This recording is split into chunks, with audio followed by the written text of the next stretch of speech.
Pemirsa, terima kasih Anda masih terus menyaksikan Prime Time Talk. Saya akan kembali ke Mas Donald untuk memberikan tanggapan atas pernyataan dari Pak Doni tadi. Ya, kita berharap ini bisa direalisasikan, Pak Doni. Mudah-mudahan kita tidak membahas topik yang sama di tahun 2017. Tapi terlambat tidak sih sebenarnya pembahasan itu ketika di depan mata sebenarnya pilkada mungkin tidak akan mampu menyelamatkan kalau ada potensi-potensi penyelewengan? Saya mungkin tidak mau menggunakan diksi terlambat, tetapi pemerintah harusnya lebih cepat untuk membuat kebijakan seperti ini. Karena ini fenomena rutin, fenomena yang terjadi terus-menerus. Pak Doni tentu sudah berkali-kali koordinasi dengan KPK karena fenomena ini justru sudah menjadi kajian juga di Badan Penelitian dan Pengembangan KPK, Litbang KPK. Ada yang catatannya menarik, ternyata dari 2007 sampai 2010, lebih kurang 4 tahun, ada dana bansos yang didistribusikan sebesar 300 triliun rupiah di antara 4 tahun itu. 252 triliun itu didistribusikan dan dikelola oleh pemerintah pusat, kemudian 48 triliun oleh pemerintah daerah. Nah, ini kan angka yang besar sekali. Angka yang menurut kami tentu kita bertanya apa outcome. Jadi tidak hanya output tapi outcome dari distribusi itu sendiri. Nah, kami tentu mendukung kalau ada semoga tidak lagi wacana tetapi memang dieksekusi penertiban soal berapa clustering, mana yang urusan yang diprioritaskan terlebih dahulu, urusan pokoknya, dan kemudian bansos dan hibah menjadi tambahan setelah urusan pokok itu diselesaikan. Karena ada fenomena menarik begini, Mbak Tasya. Kemarin kita ketemu dengan Komisioner KPU, Pak Hadar Nafis Gumai. Beliau menceritakan ada sejumlah daerah yang ikut pilkada di 2015 ini, ternyata anggarannya belum cair sampai dengan 50%. Itu nggak make sense. Bansos saja bisa naik berkali-kali lipat, tapi urusan wajib soal pilkada belum juga dicairkan. Jadi pertanyaannya, bagaimana politik dan pengelolaan anggaran seperti ini, manakala urusan-urusan wajib pilkada yang sebenarnya sudah diset dan terrencana setahun yang lalu, tiba-tiba anggarannya justru belum cair sampai sekarang ini. Ya, jadi menurut saya tentu kita berharap persoalan-persoalan ini bisa diantisipasi kalau memang policy making itu dibuat lebih cepat. Oke, kita tanyakan ke Pak Doni. Pak Doni pasti punya jawaban mengenai bagaimana dana untuk penyelenggaraan pilkada dicekek oleh DPRD, tetapi kemudian dana bansosnya justru meningkat. Tapi memang kayak seperti memberi wadah bagi kepala daerah untuk lebih baik memainkan saja dana di sebelah bansos ini. Yang disampaikan Pak Donald tadi pagi kan juga sudah bergema pada rapat sidang pada rapat gubernur tadi pagi ya. Ada 1, 2, 3, 4 daerah Konawe Utara, kemudian beberapa ya. Sejati itu tidak benar. Itu sudah kita tidak kurang-kurang ini biaya wajib dibiayai dari dan atas beban APBD dan tidak ada hubungannya dengan DPRD dalam menganggarkan pada perubahan APBD untuk sejumlah dana baik KPU Bawaslu. Jadi saya sendiri sempat menyampaikan itu dan berkali-kali kita tegaskan tidak ada dan tidak boleh nanti mengganggu petapan pilkada. Pak Doni, jadi posisinya kalau untuk saat ini tidak ada daerah yang kemudian dananya belum cair, Pak Doni? Artinya begini, kalau dalam data kami semua tersedia dan sangat tersedia, cukup tersedia. Tetapi patut diduga di daerah hal itu menjadi dinamika politik, gitu loh. Dinamika politik itu patut diduga itu, karena dia ada, mohon maaf, data kita juga mengatakan begitu ada yang tidak bisa maju, ingin maju, bagian dari anggota DPRD kita, kemudian mereka balas kemudian pada saat pembahasan anggaran di perubahan. Sedangkan itu sejatinya undang-undang mengatakan itu pengeluaran mendahului dapat ditetapkan dengan peraturan kepala daerah, cukup diberitahukan kepada DPRD tanpa minta persetujuan dan wajib ditampung dalam perubahan. Makanya ambillah contoh Bengkulu, yaitu ada 130 miliar. Kemudian dia coba untuk mengurangi 27 miliar. Saya katakan tidak bisa. Anda tidak bisa dan ini wajib dibiayai dari dan atas beban APBD. Tidak ada hubungannya dengan keperan dari DPRD untuk kemudian tidak menganggarkan di APBD dan tidak menampung di perubahan. Wajib ditampung dalam perubahan. Jadi memang patut diduga. Dari pos mana Pak Doni kepala daerah harus bisa mengeluarkan dana itu? Oh enggak, artinya kan cukup menggunakan anggaran yang tersedia dan silpa itu boleh. Karena memang itu tersedia anggarannya. Jadi boleh dikeluarkan anytime. APBD itu simple, Mbak. Jadi kalau misalkan tidak muncul di induk, muncul di perubahan. Kalau tidak muncul di perubahan, muncul di LRA. Dan tadi pagi pun kita juga sudah mengeluarkan radiogram, Menteri Dalam Negeri sudah menyampaikan radiogram tertanggal 3 November, bahwa kalaupun ternyata ini tetap ditampung di perubahan dan atau dilakukan pengeluaran pada LRA. Tetapi intinya anggaran itu tersedia. Nah, tapi patut diduga bahwa ada dinamika politik di daerah. Biasalah itu kan, karena ada soal dukung-mendukung, tarik-menarik, kekuatan, kepentingan di daerah. Nah, ini yang harus kita dudukkan kembali, gitu kan. Nah, kembali tadi kepada masalah bansos, itu betul yang disampaikan juga, kita tidak bantah. Jadi ada artinya kami sangat mendorong bagaimana menjamin transparansi, bagaimana menjamin akuntabilitas, efektivitas. Tapi ini kan lagi-lagi Mbak, ini kan dinamika politik di mana perilaku, ini manajemen perilaku. Ya kan tadi yang saya katakan, budget itu reflects priorities, budget itu reflects choices. Karena ada scarcity, ada kelangkaan. Tapi tidak dibantah, budget itu bisa menjadi alat politik. Pada saat adanya preferensi, kecenderungan begitu akan maju sebagai pilkada, apalagi bagi incumbent. Tapi Pak Doni, kalau kita ingin bertanya, sebenarnya sejauh ini pengawasan macam apa yang dilakukan oleh Kemendagri? Jadi gini, soal pengawasan itu kan begini, kan kami memang waktu evaluasi APBD itu kalau kami temukan begitu Anda belum proporsionalitas Anda belum memenuhi, rasionalitas anggaran Anda belum memenuhi, pasti kami coret. Sudah pasti itu. Jadi pendidikan belum, kesehatan belum, infrastruktur belum, kok hibah bansos segede, ya sudah pasti dicoret oleh Menteri Dalam Negeri. Itu fungsi kami. Begitu juga pada gubernur, pada tataran kabupaten kota. Begitu dia melihat bahwa pendidikan belum terpenuhi sekian persentase, kesehatan belum, ke infrastruktur belum, kok tiba-tiba hibah bansosnya sudah gede, ya coret juga. Itu saat ini sudah terpetakan belum Pak Doni? Saat ini menjelang Pilkada Desember 2015 sudah terpetakan belum daerah-daerah mana yang kelihatan nih angka bansosnya memang lebih besar kami punya datanya. Kami punya datanya itu lengkap ya. Tapi kan memang intensitas mereka dikeluarkan itu rata-rata nanti menjelang sebulan, 2-3 bulan ini. Pada saat menjelang kampanye itu memang tidak bisa dibantah juga. Itu tidak bisa diatur ya Pak Doni ya? Gimana? Itu bagian itunya tidak bisa diatur ketika mereka kemudian menyimpan dana kemudian digunakan mendekati masa-masa kampanye. Ya, karena memang kan harus diefektifkan pelaksanaannya kan. Nah, biasa saja pelaksanaannya itu menjelang 1-2-3 bulan menjelang pilkada. Apa masih kemudian kita hold, sedangkan dia sudah menjadi perda, sudah menjadi pergub. Jadi ini kembali Mbak ke Pak Tasya Dona, ini masalah perilaku Pak.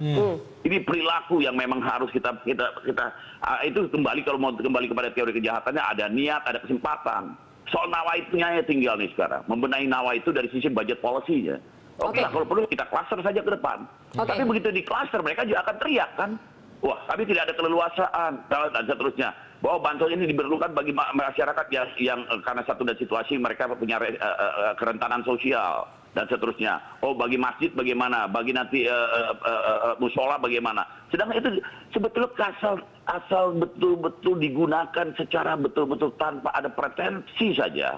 Dan itu keadilan dan keberpihakan kepada masyarakat besar itu, masyarakat kecil itu lebih kelihatan. Sebelum tidak ada persoalan yang hibah bansos. Tapi ini kan perilaku politik juga yang akan membawa dinamika semacam ini. Karena apa? Ya mereka butuh dukungan. Satu. Kedua, bukan berarti kita membenarkan, itu juga tidak benar. Ya kan? Tetapi artinya, ya lagi-lagi kembali kepada format dinamika format pilkada, struktur pendanaan, struktur pembiayaan. Jadi kenapa kemarin digagas harus sekian dari ini? Sudah betul-betul mereka betul-betul dijamin dan jadi tidak ada yang namanya fenomena-fenomena begini. Ya pasti dia akan cari kesempatan dengan berbagai macam cara, Mbak. Oke, baik Pak Doni, ditahan dulu, saya ke Mas Donald lagi. Mas Donald, kalau kemudian dalam beberapa kasus yang kita saksikan selama bertahun-tahun belakangan ini, kita tahu bahwa memang ada yang niat korupsi, benar-benar korupsi dan fiktif penerimanya, tetapi ada juga yang wilayahnya abu-abu, memang sengaja ditahan sampai menjelang pilkada, terlihat bekerja, terlihat membangun. Nah, wilayah abu-abu seperti ini bagaimana ICW melihatnya? Kalau yang disampaikan oleh Pak Doni tadi benar, ada yang memang sengaja menahan, menunggu momen-momen tertentu supaya masyarakat tidak lupa bahwa dia bekerja, begitu ya. Kalau bansos itu didistribusikan di Januari dan kemudian pilkada di di bulan Desember, rentang 11 bulan itu membuat orang barangkali lupa. Iya. Nah, jadi kira-kira begitu. Dan kemudian orang membuat semakin dekat dan tetapan dengan momen-momen kampanye. Kira-kira datang seperti Sinterklas tadi disampaikan oleh Pak Doni, bagi-bagi dan segala macam. Jadi itu menurut kami aspek lapangan yang memang sulit kemudian dicegah karena realitasnya tidak hanya realitas penganggaran tetapi juga ada realitas politik. Tapi saya ada beberapa gagasan, mungkin saya bisa bertanya langsung ke Pak Doni. Bisa. Kira-kira Pak, relevan nggak kalau kemudian terjadi sentralisasi dana bansos di Kementerian Sosial, kemudian daerah cuma diletakkan sebagai pengusul, sehingga fungsinya money in and money out itu berada pada satu KL, Kementerian Lembaga, di Kementerian Sosial misalkan saja pilihannya, atau bisa juga Kementerian Dalam Negeri.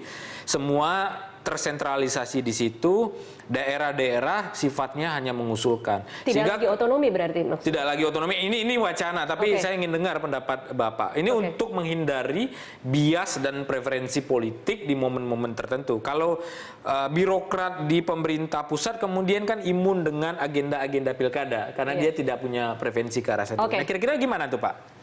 Nah, jadi begini, ini soal bicara soal kedudukan dan peran dan fungsi masing-masing entitas pemerintahannya. Kalau pemerintahan pusat itu dia mengenal hibah oleh pemerintah pusat kepada daerah. Itu ada PP-nya, PP 2 tahun 2012 ya. Tetapi kan bukan berarti kemudian pemerintah daerah juga tidak boleh melakukan hibah dan bantuan sosial, gitu kan. Jadi ini sebuah entitas yang berbeda, karena itu dananya berasal dari APBD.